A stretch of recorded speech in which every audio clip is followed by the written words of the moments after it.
kalau dilihat ini makin jelimet gitu bahasanya ya. Karena makin rumit, di mana Amerika Serikat terus melakukan serangan, padahal kondisinya lagi gencatan senjata. Di sisi lain memang proses negosiasi juga orang-orang jadi bingung nih, apakah bisa berjalan dengan baik atau justru bisa rapuh gencatan senjatanya, karena memang pada saat gencatan senjata justru ada serangan-serangan. Bahkan informasi terakhir yang kami dapatkan, Trump ini sempat mengatakan bahwa Netanyahu tidak punya pilihan lain selain menerima deal atau tawaran yang dilakukan atau yang diberikan oleh Amerika Serikat. Iya, dan ini udah hampir 100 hari ya perang antara Amerika Serikat dan Iran. Apakah eskalasinya betul akan memasuki babak baru atau seperti apa? Kita akan langsung bahas dengan narasumber yang sudah hadir di studio. Ada Pak Rizal Dharmaputra, analis militer dan intelijen. Selamat pagi Pak Rizal, selamat datang. Kemudian ada juga Mas Ridwan Habib, analisis kajian intelijen Universitas Indonesia. Selamat pagi Mas Ridwan. Mbak Mala, apa kabar? Mas Reza, sehat? Ya, kita mau tanya dulu ke Pak Rizal nih. Pak Rizal, tadi kalau kita dengar dari paket pengantar yang sudah ditayangkan bahwa masih dilakukan serangan. Dan serangan terakhir yang dilakukan Amerika Serikat adalah ke Pulau Qeshm. Di situ ada radar yang dimiliki oleh Iran. Kenapa kira-kira Amerika Serikat kemudian mengincar radar? Ini seolah-olah mata dan telinganya Iran yang diincar. Karena bukan ke pusat kota atau ke pusat infrastruktur militer. Kenapa kira-kira? Apa arti penting dari Pulau Qeshm ini, Pak? Jadi sebetulnya ini perubahan strategi. Ya. Kalau dari awal bahwa apa yang dilakukan Amerika Serikat ini adalah mengincar pada situs-situs peluru kendali, juga mengincar daerah tempat adanya pengayaan uranium yang mana berpotensi untuk mengembangkan menjadi senjata nuklir. Nah, namun Amerika Serikat kalau saya lihat seperti melupakan apa yang pernah mereka lakukan terhadap Irak waktu perang Irak. Perang Irak itu diawali dengan melumpuhkan mata dan telinga dari Irak, ya. Radar segala macam, sistem intercept semua dilumpuhkan lagi waktu perang Irak. Nah, pada perang Iran ini dia kalau saya lihat seperti dia luput melakukan hal itu. Akhirnya dia mencoba untuk melumpuhkan dari radar, dari sistem komunikasi. Karena dalam peperangan modern itu sistem komunikasi, sistem intercept itu yang mesti dilumpuhkan pertama kali. Karena tanpa melumpuhkan mata dan telinga dari lawan yang akan ditaklukkan, tentu si Iran ini akan dengan mudah untuk bisa merespon dan membalas dan melakukan serangan yang lebih kuat lagi gitu.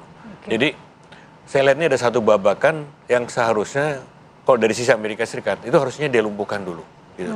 Tapi ternyata tidak. Nah, ini artinya apa? Artinya Amerika Serikat setelah misalnya dia berhasil melumpuhkan sistem radar, sistem intercept, dia akan melakukan serangan yang lebih besar lagi. Jadi ini justru gencatan senjata kalau menurut saya adalah satu, kalau dalam pertandingan bela diri, one pride gitu ya misalnya, ini cuma istirahat aja gitu, cuma jeda aja untuk pertarungan berikutnya lagi. Oke, Bang Ridwan, apakah ini eskalasinya meningkat dan akan terjadi perang terbuka berikutnya? Ya, saya ini karena sama Bang Rizal ya, saya jadi ingat satu nasihat dari guru saya, which is adalah bapaknya beliau, almarhum Pak Suripto, bahwa cara menganalisa kelemahan lawan itu dilihat dari mental tempurnya. Dan tampaknya sekarang mental tempur Amerika Serikat ini sudah sangat lemah.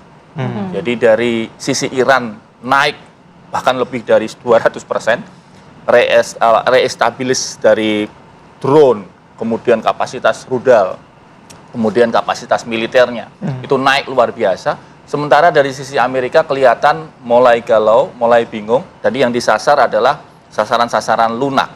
Dan mereka tampaknya juga tidak mempunyai semangat firm untuk melanjutkan perang. Terutama karena dari sisi Trump sendiri, kelihatan sekali bahwa Mas Reza, dia sangat bingung menghadapi dinamika politik dalam negerinya. Setelah Kongres juga menolak ya, betul, mencabut haknya. Ya, di satu sisi dia membutuhkan dukungan Israel dalam konteks midterm election November nanti, baik itu dukungan logistik, dukungan ekonomi, dukungan politik, lobby-lobby politik. Tapi di sisi lain, kalau Israel ini memaksakan skenario Israel di Iran, maka perundingan tidak akan terjadi Dan yang terjadi sebaliknya, Iran makin menguat dan terjadi perang baru. Jadi saya setuju dengan Mas Rizal tadi, kemungkinannya akan terjadi perang baru, mungkin kata Mala tadi menunggu 100 hari. Kalau menunggu 100 hari berarti kira-kira sepekan kemudian, karena ini hari ke-92. Nah, kalau itu terjadi, maka yang mungkin pertama kali muncul itu adalah front baru di Kuwait.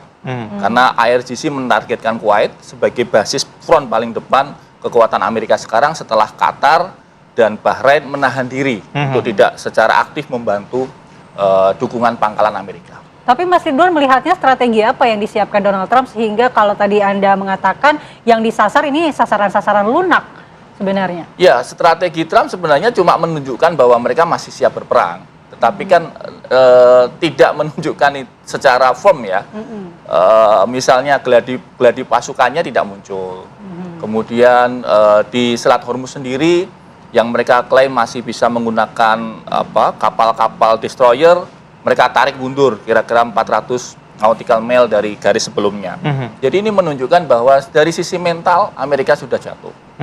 Ya, sebaliknya dari sisi Iran, mereka eager untuk terus berperang. Karena ya mau gimana lagi, situasi ekonominya makin sulit, ya no point of return. Ya perang saja sampai menang begitu. Karena industri ekonomi Iran juga sangat tergantung dari perang itu sendiri. Oke. Baik, yang cukup menarik adalah Pak Rizal tadi saya juga sempat melihat video di mana masyarakat Iran bersorak ketika memang serangan menuju ke Israel itu dilakukan begitu ya. Lalu ada respon juga dari Amerika Serikat di mana Donald Trump mengatakan bahwa Netanyahu tuh bersedia untuk tidak merespon serangan tersebut. Menurut Anda strategi apa yang lagi diambil? Ya, jadi ini situasinya adalah bahwa Amerika Serikat sebetulnya masuk ke perang tersebut itu kan karena desakan dari Israel. Nah sekarang kemudian Amerika Serikat sendiri terjebak dalam peperangan tersebut. Amerika Serikat bisa mengakhiri perang itu ya bila mana dia bisa mengignore apa yang dipertahankan oleh Israel. Jadi kalau saya melihat di perang ini ada dua negara yang berkeinginan Amerika Serikat tetap bercokol kuat di Timur Tengah, yaitu Israel dan Arab Saudi. Arab Saudi relatif lebih kompromistis, lebih realistis untuk bisa melakukan deal dengan Iran. Namun Israel dia nggak akan sampai kapanpun nggak akan mau dia ditinggal oleh Amerika Serikat, karena peta akan berubah. Iran akan menjadi regional power di Timur Tengah kalau Amerika Serikat menarik diri. Nah sekarang sampai kapan Amerika Serikat ini ingin menjaga status quo-nya di situ? Itu yang menjadi pertanyaan. Nah kemudian tadi seperti saya singgung di muka bahwa ada kesalahan strategi dari Amerika Serikat bahwa dia tidak melumpuhkan mata dan telinga dari Iran. Nah ini dalam perkembangan berikutnya saya lihat teknologi peluru kendali dan teknologi intercept dari Iran ini juga ternyata nggak mudah juga untuk ditaklukkan oleh Amerika Serikat. Seperti misalnya ada yang dinamakan rudal pencegat aras The Archer. Ya. Itu suatu sistem yang bisa melakukan pencegatan secara stealth. Jadi penyerangan secara stealth bisa dicegat juga secara stealth. Nah ini suatu teknologi yang sampai saat ini belum bisa ditaklukkan oleh Amerika Serikat. Jadi artinya tidak mudah untuk membombardir dan meluluh lantakan ini wilayah Iran dengan peluru kendali oleh Amerika Serikat. Jadi ini akan berlarut terus. Dan juga Amerika Serikat menurut saya nggak akan mudah begitu saja dia meninggalkan. Memang dia akan terus mencoba untuk menekan Israel untuk bisa menerima apa adanya. Tetapi Amerika Serikat juga berkeinginan untuk negara-negara Timur Tengah ini masuk dalam kerangka perjanjian Abraham Accord. Iya, betul. Itu sempat disinggung ya. Abraham Accord ini kalau bagi saya, menurut saya ini suatu konsep harga mati dari Amerika Serikat. Supaya negara-negara Timur Tengah ini mengakui keberadaan dari Israel. Dan bagi Iran, harga mati. Iran tidak akan mengakui Israel sampai kapanpun. Demikian juga dengan memasukkan klausul bahwa Israel ini tidak akan menyerang lagi wilayah Gaza, tidak akan merangsek lagi ke Lebanon dan lain sebagainya.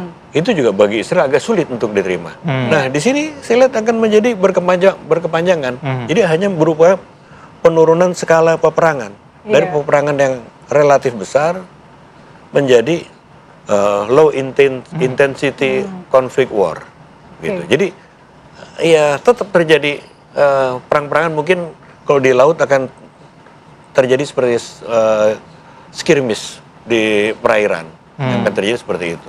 Oke, berarti ini sepertinya tidak akan ada penghentian perang yang benar-benar total ya, tapi hanya penurunan eskalasi perang dalam masa gencatan senjata ini, begitu ya? Iya, Pak penurunan Rizal? eskalasi. Tadi seperti Mas Ridwan juga sampaikan, kecuali nanti dalam midterm election ini Trump tumbang, nah itu lain cerita. Mungkin Amerika mau nggak mau dia harus menarik diri keluar dari Timur Tengah. Gitu. Dia udah terbiasa masuk ke satu negara dan dia keluar, seperti di Vietnam, seperti di Afghanistan. Masuk begitu dia udah kelabakan dia keluar. Tetapi kalau untuk di Timur Tengah dia nggak semudah itu dia keluar. Israel kan terus pegangin kaki Amerika Serikat nih. Dia nggak mau dia ditinggal sendirian. Begitu Amerika keluar dari wilayah Timur Tengah, Israel habis. Walaupun kabarnya Netanyahu Habis juga sekali sudah diomeli ya sama Trump ya. Iya, betul. Tapi ya itu menyangkut eksistensi satu negara gitu kan. Ya kalau kita bilang negara di sini ya, Israel menyangkut eksistensi dia. Kalau Amerika Serikat melepaskan dari situ, habis sudah. Oke. Pak Ridwan, yang cukup menarik tadi pertanyaan saya mengenai respons dari Amerika Serikat yang mengatakan bahwa Netanyahu setuju tidak akan melakukan serangan balik. Ini sebenarnya kita bisa percaya apa enggak sih? Karena omongan keduanya kan suka berubah-berubah begitu ya. Bisa dijawab usai jeda ya. Kita jeda terlebih dahulu, kami akan kembali dengan dialog yang selengkapnya usai jeda. Tetap bersama kami.